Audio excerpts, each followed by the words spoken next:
आज ओवैसी साहब का डोर टू डोर कैंपेन है, उसी कैंपेन में शामिल होने के लिए आया हूं मैं, क्योंकि यहाँ पे उनका एक प्रत्याशी है जो कैंडिडेट है, MIM ने टिकट दिया उससे, और उसी का डोर टू डोर कैंपेन कर रहे हैं। और काफ़ी लोग हैं यहाँ पे, काफ़ी भीड़ भी है और बहुत ज़्यादा उत्साह है लोगों में। हमारे एक भाई है, जरा उनसे बात करते, क्या लगता है? मेरा नाम मिस्टर दिलशाद है। हाँ। MIM पार्टी यहाँ पर मनमोहन जहागामा को इंशाल्लाह 100% सीट देगी और भारी मतों से जिताएंगे। और MIM पार्टी असद साहब और बैरिस्टर असदुद्दीन ओवैसी साहब और अकबरुद्दीन ओवैसी साहब, और इनका जो पहले जो किरदार रहा है बहुत अच्छा रहा है। हैदराबाद के अंदर स्कूल, कॉलेज, इंजीनियर कॉलेज और ये बहुत काफ़ी सारे कॉलेज, सालार हॉस्पिटल, सालार मिल्लत हॉस्पिटल। पहली बार में लगता है कि पहली बार में वो जीत जाएंगे। साहिबाबाद विधानसभा उत्तर प्रदेश की सबसे बड़ी विधानसभा है और इंशाअल्लाह अल्लाह ने चाहे तो सीट 101% निकल के आगे मनमोहन सिंह कामा 101% सीट निकालेंगे। पूरी जनता उन्हें सपोर्ट करेगी और लखनऊ उन्हें विधानसभा पहुँचाने का प्रयास करेगी। बोलिए। कहते हैं यहाँ पर समाजवादी पार्टी के पंडित अमरपाल शर्मा ने साहिबाबाद विधानसभा के अंदर कुछ भी काम नहीं करा। रोड ऐसे ही पड़े में आज, ये कोई विकास का काम नहीं करा। एक बार हमने जिताया, उनको मौका दिया, दोबारा मौका नहीं देंगे। समाजवादी, आप बताइए, समाजवादी पार्टी की भी पकड़ यहाँ पे अच्छी है और बीजेपी के कैंडिडेट पकड़ नहीं समाजवादी पार्टी की पकड़ हमें तो कहीं दिखाई नहीं दे रही अच्छी है। अमरपाल शर्मा की पकड़ अच्छी है यहाँ पे। अमरपाल की अगर पकड़ अच्छी होती तो 2017 में वे चुनाव नहीं हारते। तो बीजेपी जीती है ना यहाँ से। हाँ, सुनील शर्मा विधायक है। पलट करके नहीं, सुनील शर्मा ने कोई विकास नहीं कराया। आप देख सकते हो, कैमरामैन से हम कहेंगे आपके पे दिखा दो ये रास्ते। अभी तो ये तो दिख रहा है कि काम कुछ हुआ नहीं है यहाँ का। किसी से भी पूछ लो, सुनील शर्मा को साहिबाबाद क्षेत्र के अंदर 5 सालों में किसी ने नहीं देखा। मनमोहन गामा क्षेत्रीय नेता हैं, मेहनती हैं और यहाँ कोई हिंदू मुसलमान वाला इलेक्शन नहीं है।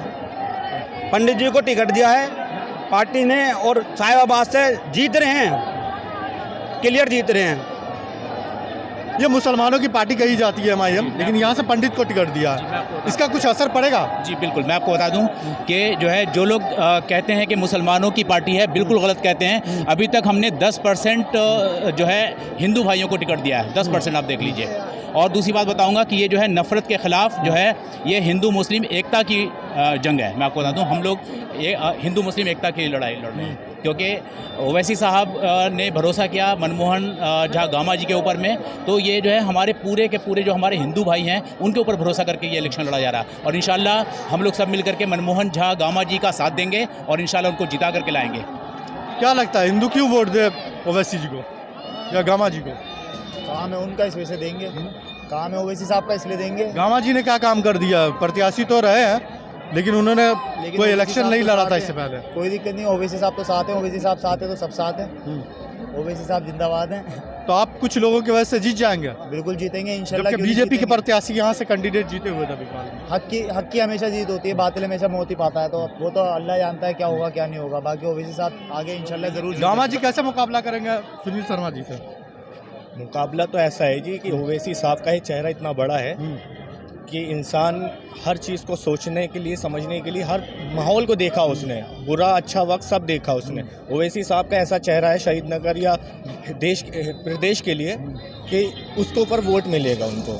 गामा जी का चेहरा, योगी जी का चेहरा नहीं है, मोदी जी का चेहरा नहीं है। बीजेपी लड़ रही है मोदी जी के चेहरे पर और योगी जी के। जी बिल्कुल सही बात है आपकी, लेकिन ओवैसी साहब का चेहरा मुसलमानों के लिए काफ़ी है, जो मुसलमानों के लिए लड़ रहे हैं, मुसलमानों के हक के लिए लड़ेंगे ओवैसी साहब, और इसीलिए उनको वोट दिया जाएगा। क्या इलेक्शन मुसलमानों के हक पे या हिंदू के हक के लिए लड़ा जाए? और रोजगार के लिए हक पे नहीं, रोजगार और रोजगार के ऊपर लड़ा जाता है, जो कि बीजेपी ने सिर्फ नफरत फैलाई है और कुछ नहीं करा है। जो हम दूसरों के माहौलों में एक नफरत फैला दी गई है, हिंदू और मुसलमानों के मामले में एक दिलों में वहम डाल दिया लोगों के। ये वहम पहले नहीं था, बीजेपी आने के बाद वहम डाला है लोगों के अंदर। और ये बीजेपी और समाजवादी इस तरीके की पहले ये सोच ही नहीं थी कि बीजेपी हिंदू है, समाजवादी मुस्लिम है, ऐसा सोच नहीं थी। ये सोच आज बनाई है, तो इस हिसाब से ओवैसी साहब को चेहरा हम लोग बनाएंगे। 1 सालों में अभी जो उत्तर प्रदेश में हालात है, ओवैसी जी जो अब नए आए हैं यहाँ पे, और सबसे ज़्यादा जोड़ यहाँ पे बीजेपी और समाजवादी पार्टी का।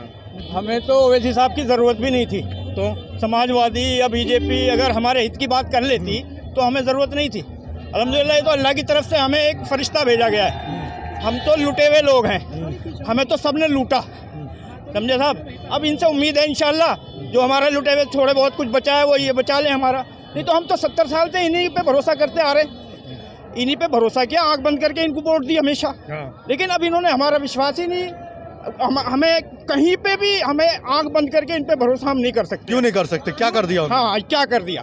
आप खुद समझदार आदमी हैं, पिछले 6-7 साल से तो हम लोगों को ऐसा दहशत वाली जिंदगी इन्होंने हमें दे दी जो हम बयान नहीं कर सकते। किसने? बीजेपी?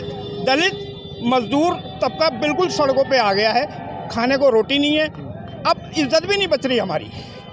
किसने? बीजेपी से हुआ? हम बीजेपी पे दोष नहीं दे रहे, सब लोगों ने मिलकर हमें लूटा है, कांग्रेस ने भी, बीजेपी ने भी, समाजवादी ने तो हमें इतना छला है कि हद से ज़्यादा हम आंख बंद करके समाजवादी पे विश्वास करते थे। लेकिन आज भी उत्तर प्रदेश के बहुत सारे मुसलमान हैं जो समाजवादी पे आंख बंद करके भरोसा करते हैं। मैं वो भी हम भी करते थे, कल तक हम भी करते थे। अगर ओवैसी साहब आज मैदान में नहीं उतरते तो हमारे सामने और ऑप्शन भी नहीं था, इन्हीं को देते हम। आज हम खुद अपने लिए लड़ रहे हैं, ओवैसी जी के लिए नहीं लड़ रहे, अपने लिए। हमें भी पता लगा कि हम भी कुछ हैं, हमें तो आज तक पता ही नहीं था कि हम कुछ हैं। ओवैसी को तो मुसलमानों का वोट बैंक कहा जाता है, मुसलमानों का वोट केवल काटना जानते हो। नहीं देखिए आज काट रहे हैं, इंशाल्लाह ये कटते कटते एक दिन ये फसल बड़ी हो जाएगी। आज कट रहे हैं ना, तो कल एक दिन ये गड्ढा भर जाएगा। अभी गड्ढा है, बहुत गहरा गड्ढा है। इंशाल्लाह इन वोट, अब हम ये नहीं कि हम जीत जाएं, आज नहीं तो कल जीतेंगे, परसों जीते, उम्मीद तो है ना। नहीं, उम्मीद तो है ना, नहीं सर, उम्मीद पे तो दुनिया कायम है। हमें पिछले 30 साल से समाजवादी को दे रहे हैं वोट। हमारे लिए क्या किया उन्होंने? NRC पे एक लफ्ज़ नहीं बोले, CA पे एक लफ्ज़ नहीं बोले, हमारे हक की बात कहीं आती है, हमारे मुस्लिम भाइयों की दाढ़ियाँ काटी जाती है, कोई नहीं बोलता। आज एक मर्द का बच्चा आया बोलने वाला, तो हमारा फर्ज बनता है उसका साथ देंगे इंशाल्लाह। तो गामा जी का साथ देंगे या ओवैसी जी का? नहीं, गामा जी का तो बहुत बड़ा हम पे एहसान है कि उन्होंने ऐसी सीट ले ली, जबकि मुस्लिम आप बगौल आपके कि ये मुस्लिम है, मुस्लिम पार्टी है, लेकिन उन्होंने कुर्बानी देकर हम पे भरोसा किया है। इंशाल्लाह इस भरोसे पे हम पूरे उतरे।